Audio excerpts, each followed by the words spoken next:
بغیر صاحب بہت شکریہ، آپ نے وقت دیا. یوم تکریم شہداء پاکستان آج منایا ہے. تو میں خیال ہماری قمر جاوید عسکری باجوہ صاحب بھی موجود تھے. میں آپ رکھتا ہوں، موضوع رکھا ہے خاص اور تصویر بھی رکھی ہے. بغیر صاحب یہ 9 مئی کے بعد آج کا یہ دن عسکری اور سیاسی قیادت نے یک زبان ہو کر شہداء کی قربانیوں کو خراج تحسین پیش کیا، غازیوں کو سیلیوٹ پیش کیا اور یہ پیغام دیا کہ ان کی امپورٹنس کیا ہے آزاد فضا میں زندہ رہنے کے لیے. یہ اگر یہ کہا جائے کہ زیادہ تکلیف دہ جو پہلو تھا وہ وہی تھا جب شہداء کی جو یادگاریں تھیں یا شہداء کے جو ایمبلم تھے ان پر جب ہاتھ ڈالا ہے تو اس سے زیادہ تکلیف ہوئی ہے، نہ صرف سیاسی عسکری قیادت بلکہ ایک عام شہری کو بھی. تو آپ کیا کہیں گے؟ جی جامی صاحب، سب سے پہلے تو میں شامی صاحب اور آپ کا شکر گزار ہوں. It's a matter of honour کہ آپ لوگوں نے مجھے ٹائم دیا ہے ٹو ایکسپریس مائی ویوز. تھوڑا سا میں بیک گراؤنڈ کا ذکر ضرور کروں گا. جو 9 مئی کا واقعہ ہے یہ کوئی سڈنلی ایرپٹ نہیں ہوا.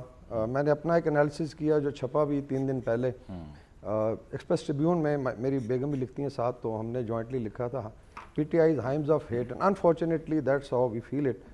کہ جو پچھلے 10-12 مہینوں میں آپ کہہ لیں کہ ایک لاوا پکایا جا رہا تھا اور ایک نیریٹو تھا of hatred against initially leadership of the military and later on it focused on rank and file. اور یہ پہلے بھی ہو چکا ہے. ہیٹ کریٹ کرنا بڑا آسان ہے اسپیشلی سوشل میڈیا کے دور میں. تو اس طریقے سے آرگنائزیشن کو رینک اینڈ فائل کو ٹارگٹ کیا جا رہا تھا. ایسی تھیمز تھیں. And then they had an echo chamber جو پاکستان سے بھی آپریٹ کرتا تھا. باہر آپ کو پتہ ہے کچھ ریٹائرڈ ملٹری کے لوگ بیٹھے ہوئے ہیں جو ان کی باتیں بڑی سیلیبریٹ کی جاتی ہیں.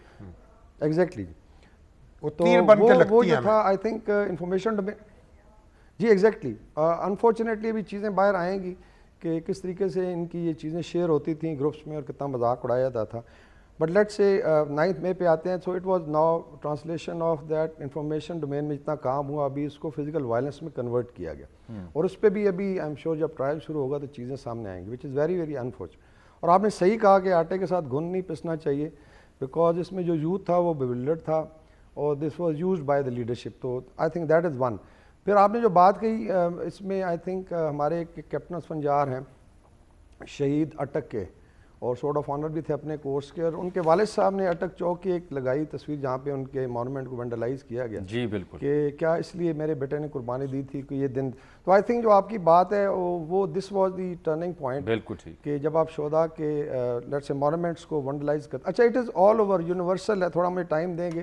ابھی امریکہ میں آپ چلیں تو وہاں مونومنٹس آف یونٹی کہلاتے ہیں یہ, اس طرح انڈیا میں ہے. تو مونومنٹ آف یونٹی چاہے ان کے لیٹ سے مارٹرز کی قبریں ہیں یا ان کے اکابرین کی ہیں جو لیٹ سے نشانات ہیں, اس کی وینڈلائزیشن یا آپ کہہ لیں اس کی اگر آپ کرتے ہیں اس کو بغیر صاحب ان مونومنٹس کے اوپر لکیر تک نہیں آنے دیتے وہ. ابھی آپ دیکھیے کہ وہاں جو کانگریس پہ حملہ ہوا وہ ٹرمپ صاحب کے حامیوں نے کیا, ان کو سزائیں دی جا رہی ہیں. جس شخص نے سپیکر کی کرسی پہ پاؤں رکھ کر تصویر بنوائی 4.5 سال قید کی سزا دی گئی ہے, اور جو اس کا جو تحریک دے رہا تھا, جو لوگوں کو اکسا رہا تھا, اس کے بارے میں خبر آ رہی ہے کہ اسے 25 سال قید کی سزا دی جائے گی شاید. تو اب یہ تو امریکہ میں بھی یہ ناقابل معافی جرم ہے اداروں پر حملے کرنا جو ہے, اور شہیدوں پر ان کی یادگاروں پر. I think this is universal ہے. جی بالکل یونیورسل ہے, آل اوور دا ورلڈ ہے کوئی, اور پاکستان میں کبھی ہوا نہیں. It is unprecedented. اس کا مطلب ہے کہ یہ پرابلی ایک پلان کے تحت. پھر اگر آپ گیزن میں جاتے ہیں, وینڈلائز کرتے ہیں, گھروں میں گھستے ہیں اور پھر سیلیبریٹ بھی کرتے ہیں. اینڈ آئی ڈونٹ نو انہوں نے دلی فتح کر لیا تھا کہ اتنی زیادہ سیلیبریشن تھی. But I think now it is realize. جی ریئلائز ہوا ہے. یہ بتائیے کہ یہ کتنا وقت لگے گا اس کارروائی کو, یا کتنا وقت لگنا چاہیے؟ اوپر تیز رفتاری سے کام کرنے کی ضرورت نہیں ہے تاکہ اس سے سمیٹا جا سکے. جس میں ملٹری کورٹس کا اس لیے لایا گیا کہ ملٹری کورٹس میں ایک تو یہ کہ they are specific to that particular case ایک کورٹ ریز کی جائے گی, اس کے اندر اور ایویڈنس ہے. ابھی تو آج کل دیکھیں electronic social media was there, ہر ایک چیز ریکارڈ پہ ہے. پھر جیو فینسنگ کر کے آئی تھنک ڈیجیٹل فورینزک اکٹھا کیا گیا, کون کس کو کال کر رہا تھا, کیا ہو رہا تھا. تو بہت ساری چیزیں بڑی جلدی سامنے آ جائیں گی. صاف ظاہر اگر کوئی سول علاقوں میں ہوتا تو ڈیفینیٹلی اس کو سول کورٹس میں لے جاتے یا اینٹی ٹیررسٹ کورٹ میں. لیکن چونکہ آپ گیزن کے اپنے لاز ہیں, اگر آپ اندر رہ بھی رہے ہیں, اگر آپ ایک شاؤٹ بھی کرتے ہیں سپاہی پہ تو وہ بھی آئی تھنک فوجداری جرم بن جاتا ہے. تو what to talk of assaulting اور آپ برن کریں. تو آئی ایم شیور اس پہ جتنا بڑا جلدی ہوگا, اور میرے خیال میں سے 1 سے 2 مہینے سے زیادہ نہیں لگنا چاہیے کہ اس کو ایویڈنس کے ساتھ ٹرائل کیا جائے, اور it will be speedy adjust, اس کی ضرورت بھی ہے. اور پھر یوم تکریم شہداء آئی تھنک یہ ریوائول ہے یا آپ تجدید کر رہے ہیں, حالانکہ میرے خیال میں قوم اتنی اویئر ہے کہ اس کی ضرورت نہیں ہوتی روٹین میں, لیکن چونکہ اتنا بڑا سانحہ ہوا تو اٹ واز نیڈڈ کہ آپ ایک دفعہ دوبارہ یکجہتی کا اظہار کریں, اپنے شہداء کو یاد کریں اور یوتھ کو ریمائنڈ کرائیں کہ یہ جو ہمارے شہداء ہیں کامن ہیں, چاہے وہ پولیس کے ہیں, فرنٹیئر کور کے ہیں, فرنٹیئر کنسٹیبلری کے ہیں. سبت غیور صاحب تھے 2 سٹار تھے, ہمارے 3 سٹار شہید ہوئے ہیں, ہمارے جوان شہید ہوئے ہیں, تو کوئی تفریق نہیں ہے, سارے سانجے ہیں.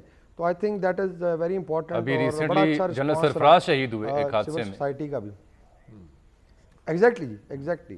اور انسیڈنٹلی میری اپنی فیملی میں شہداء ان دا سینس کہ میری وائف کا چھوٹا بھائی واز اے پائلٹ آفیسر اور ان کا کریش ہوا تھا, آبادی کو بچاتے. مائی اون سن از ان دا ملٹری, اور وہ بھی 2 دفعہ آفس ایریا میں رہا, اور وہ یہ سوال کرتا ہے کہ ہم جب باہر جاتے ہیں تو اتنا زیادہ ابھی لوگ اس طریقے سے کیوں دیکھتے ہیں.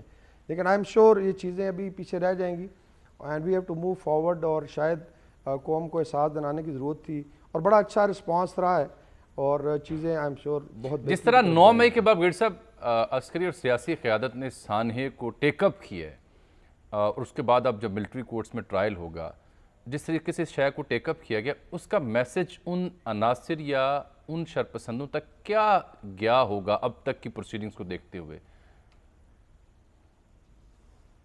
جی ایک تو چونکہ انپریسیڈنٹڈ تھا, اور اگر اس کے ایکسٹرنل لنکیجز دیکھیں تو کچھ کالز جو آئی ہیں ابھی ویسٹ سے, آئی تھنک اس کے انالیسس کی ضرورت ہے. یہ جو لیٹس سے کہ جان بولٹن دوسری سائڈ پہ سپورٹ کر رہا ہے, یہ ظلم, یہ نیو کانز ہیں, اور ان کا ایک پورا ایجنڈا ہے. They have destroyed the MENA region, اس میں سیریا ہے, عراق ہے, لیبیا. لیب ٹیسٹ کیے گئے تھے اور قوموں کو تہس نہس کر دیا گیا تھا. تو why they are supporting a party جو لیٹس سے کیوس کی طرف جا رہی تھی. تو یہ بھی ایک بہت بڑا فیکٹر, کیونکہ میسیج از ویری کلیئر کہ number 1 this is the last time.